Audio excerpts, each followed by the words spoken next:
Already got this Phaser Turkish pepper hard candies, 2.2 kilogram box right here. It arrived very safely, packaged very nice.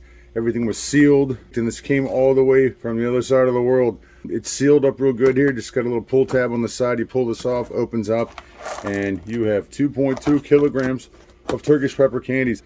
I got into these because I like the Dracula pills, and I saw these on there and decided to give them a shot. You can see they're very close in size to an American nickel, if that helps. Just a little bit about the taste on here.